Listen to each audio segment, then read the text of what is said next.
Well, welcome to the Business and Ethics podcast for this week. We have some exciting news. We have the executive director of the Orange Catholic Foundation with us. But before I introduce her, I'm Rand Sperry. I am actually the vice chair of the Orange Catholic Foundation, but also the co-chair of the Business and Ethics Conference, which typically is held this month every year, but has been suspended and will be held next year, April 14th, 2021. So in lieu of that, we thought we'd do some of these podcasts to keep our audience engaged. And with me is Randy Redwitz. He is the founder of Redwitz CPA firm here in Irvine with over 140 employees and several different holding companies. And myself, I am chairman of a real estate company. We do property management and commercial brokerage called Sperry Commercial and Sperry Equities. So here we are, and now we have Sue Nunn, who is, as I mentioned earlier, the executive director of the Orange Catholic Foundation. However, there's probably a few people here in the diocese that have not heard of the Orange Catholic Foundation, or maybe they're a little confused as to, well, I've heard of it, but what do they do? So I thought we'd start this podcast out, Sue, with you kind of talking about, who are you? What is the Orange Catholic Foundation? And, what's the function? Mm-hmm. And that's pretty typical. Thank you, Rand and Randy. It's very typical for people to not exactly know who we are because we were more known for what we did than and those efforts specifically. But we are the foundation here in Orange County that's absolutely dedicated to serving our Catholic community. We facilitate charitable gifts. We work closely with the various members of the Catholic Church throughout Orange County and in support of all aspects of our Catholic faith here. So we support the diocese, we support the parishes, and we support the families and individuals throughout the diocese in making those charitable gifts with their philanthropic objectives, if you will. So our mission has always been to raise, manage, grow, and grant funds throughout in support of all aspects of our Catholic faith throughout our Catholic community here in the Diocese of Orange. We were established originally to, as you know, Rand, you were probably one of the first board members we had. But we were really established because the Bishop Todd Brown then saw the need to have an entity that focused solely on long-term investments for the endowments that they held. Bishop McFarland had established an endowment fund for every Catholic school and matched them dollar for dollar, and up to $5,000 for every $5,000 up to $25,000. So when Bishop Brown came in and saw all of these endowment funds, he wanted to make sure someone was providing some oversight and making sure that they were invested for long term. So explain the structure. Are they actually part of the Diocese of Orange, or is it a separate organization? The Orange Catholic Foundation started out under the umbrella of the diocese, and then in 2012 we separated as far as charitable entities. We still are here to support our Catholic Church, and we always look to the bishop for what are the needs of the diocese, and as we do with the parishes. But we are a separate charitable entity with our own 501c3. We have our own board of directors. The bishop sits on our board. He has one seat on our board, so he is one of 20 members of the board. But we are completely separate. Does the Orange Catholic Foundation operate like a community foundation where people can make contributions and then direct those contributions thereafter? Absolutely. Yeah, we are very much the Catholic Community Foundation here in Orange County. Okay. Yes.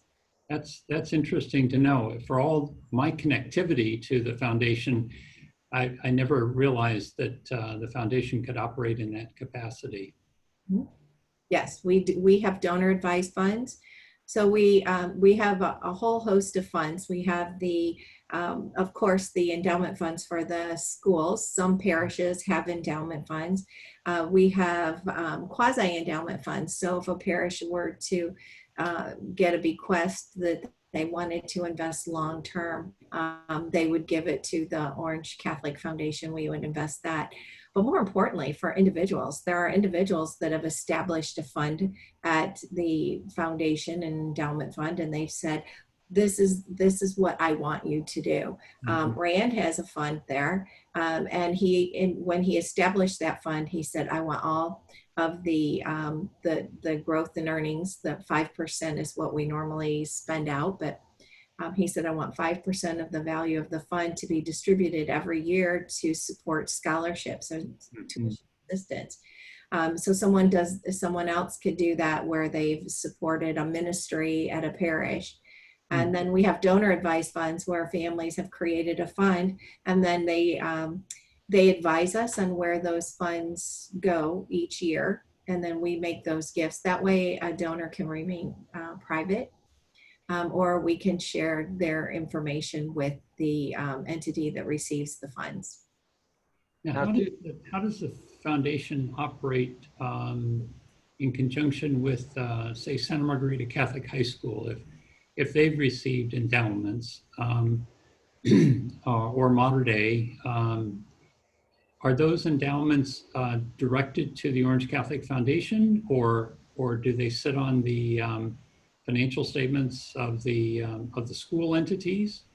No, they had to go through a process. So the funds are given directly to the Orange Catholic Foundation, and they become our asset. Okay. We manage them, we grow them, but we follow the terms of the fund agreement. So each of the Santa Margarita Catholic High School funds, as well as Mater Dei, they have endowment funds as well. And those endowment funds follow the fund agreement. So what is the purpose? What is the distribution amount every year? And then all of the other pieces of a fund agreement go into all of that to determine how those funds are spent and how they're invested. Good. Okay. Oh, that's great. So some of the donors can have some control on the say of where it goes. Some don't. They just donate to you, as I understand. And you worked, prior to being the executive director, you were doing wills and trusts, as I recall, correct?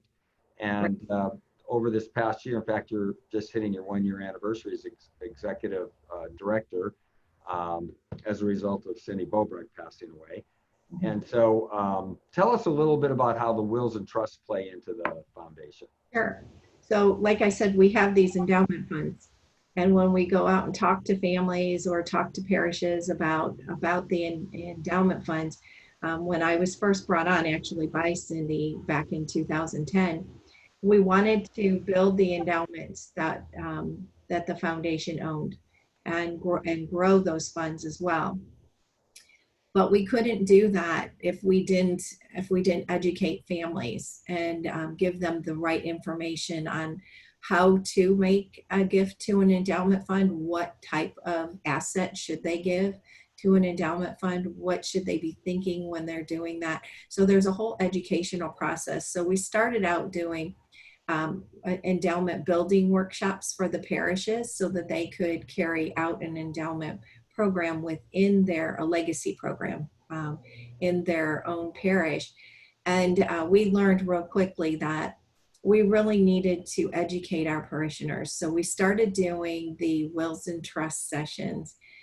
They were actually being offered. However, the way they were being offered early on before 2010 is there were some lawyers that would go out and God bless them for doing that. They would go and present what you needed to know about wills and trusts.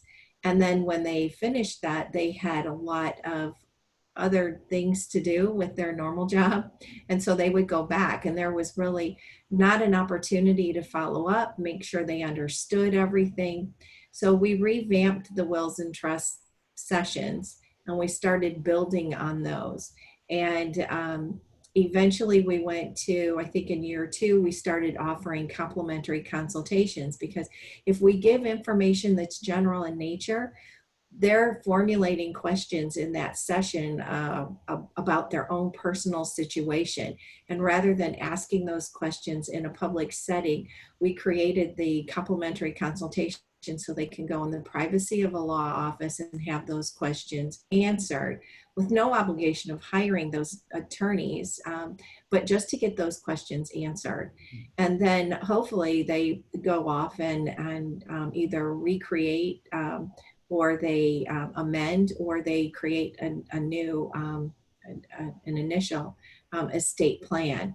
We also brought in some financial advisors, because you can't, you don't just make an estate plan with a lawyer. You also include your financial advisor, and it's a team that works with every family on what they need to do. So we were very blessed. We had parishes, and the pastors bought into the program. They hosted us, and we started building this to. We went from the first year in 2011, where we had 4 sessions, to where we now have 11 sessions in that are 2 hours long, individual sessions that are offered in the spring, and then we have 11 that are offered in the fall. And we do pretty well with attendance, and those are in English. And we added about 3 years ago Spanish sessions, so we now offer them to Spanish-speaking communities. So this year we did webinars because we couldn't gather, and we actually got more attendance with the webinars, and over 850 in 1 week with 5 sessions, where we normally get about 6 to 650 in a 1 week period with 11 sessions. So we have our Spanish wills and trust session coming up in June. Can you give us a just an estimated amount of your success in terms of dollars that have been in people's wills? Is there an estimate as to what now is in the pipeline in terms of in people's wills when they pass away? Well, I can tell you that of the people who come, they can only get a complimentary consultation if they fill out an information card. So we have about 100% of people that turn their information in.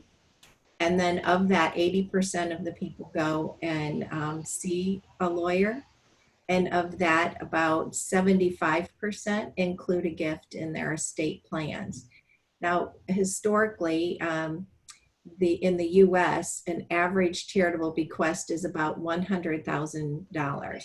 And that's usually because in spite of anything that anyone has done, that's the average gift. What we're seeing at the Orange Catholic Foundation is that the average charitable gift is between $600,000 and $700,000 is average gift. Now, of course, we have gifts that are smaller. We have gifts that sometimes don't even come to fruition because the person has an insolvent estate. They've lived a lot longer than they thought they were going to live. And then we have families who have way more than they ever thought, and whatever is left, we get the residual amount.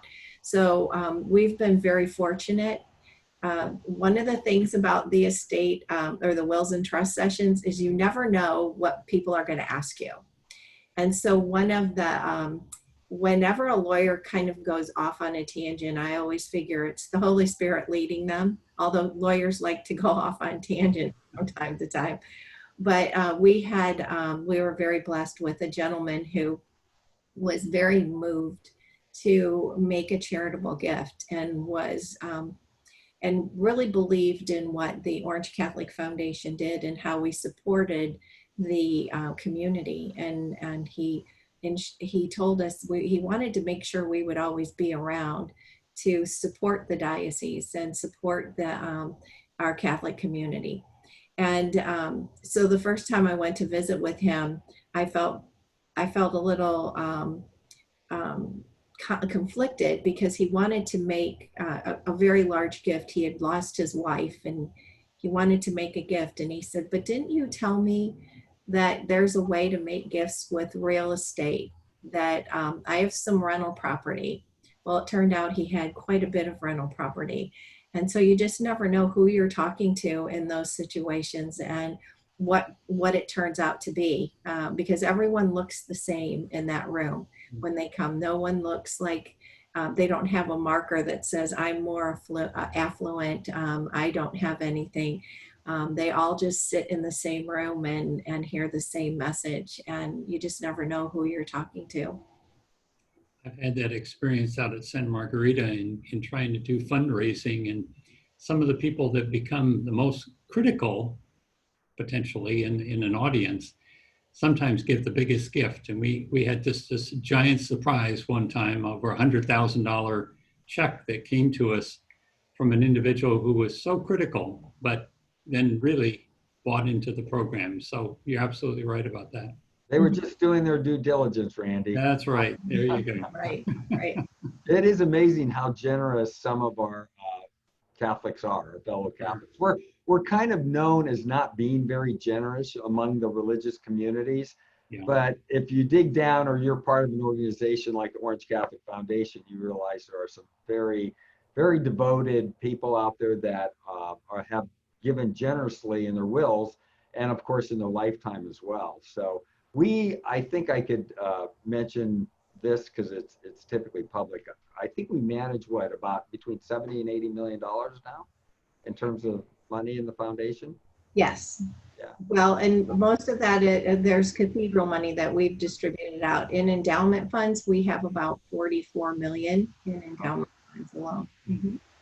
That's fantastic. Right. I remember years ago, I was head of the consultative school board at the diocese, and it was just prior to the formation of the foundation. And how many times we've talked about on the school board the need for that, and now it's a reality. So that's really, really, really special and wonderful. Yeah, oh, sorry, Sue, please. I was just going to say, when you talk about the giving and how we're known, the Catholics are known not to be very giving, but I think that's measured by tithing. And I don't think we go into a church to look at how much does one person have. And we teach stewardship, and we really implement the whole stewardship model where it's really up to the people to think about God's involvement in their life. And we always say 10% is tithing, but does that mean God was only 10% good to us? Or only 10% of the time he was there? No. Right. So we do look at things a lot different, I think a lot differently. Well, the next question I have to ask, as I ask all our guests, is always typically an ethical question. So from an ethical standpoint, what can donors be assured of when they support the Orange Catholic Foundation? I think that most donors who work with us are there because they want to make sure that their intent is followed. And we make sure that we document, especially when we talk about estate plans and estate gifts. When someone makes a gift in their estate plans, they're not going to be there to tell us where it's supposed to go or how it's supposed to be used. And we received an estate gift from a woman who left it to the Catholic Church. And the one thing that we didn't know when we received this gift is, what did she mean by the Catholic Church? Where did she really want those funds to go? Secondly, how could we recognize her? When it was realized what parish she came from and how she was involved, the parish wanted to do something to recognize her, but we didn't even know if she was a very private woman in her life. Did she really want to be recognized? So how do we handle that? And with us, we have these conversations with families. What is it where do you want the funds to go? Not just in your estate plans, but currently. And they know that we'll make sure that those funds go where they want them to go and how how they want them to be received and how they want to be recognized. And I think not that because it is canon law that looks at what is the donor intent, but sometimes it can get lost when you're working with so many parishes and parishioners, where this is our main focus, is really to help facilitate charitable gifts and following, especially, throughout our Catholic community, but especially following donor intent. So they can be assured that we'll follow their intentions, and we'll keep them private if they want private, and if they want recognition. We also vet the gifts they're making to make sure that it's something that the parish needs or will be able to receive. Because we've had some gifts where a parishioner has a very good idea of what they want done with their money, but it's not feasible for that parish. It wouldn't work there. And talking. Well, Randy, I think we might have lost Sue for a moment.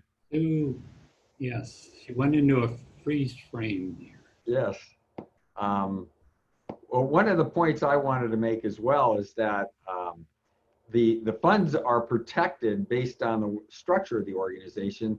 And so something that happens in a parish or at the Christ Cathedral does not affect, in terms of litigation or outstanding judgments against the different parishes, schools, or cathedral, doesn't affect any of the funds for the Orange Right, that's absolutely true. which is good. So No, it's very secure.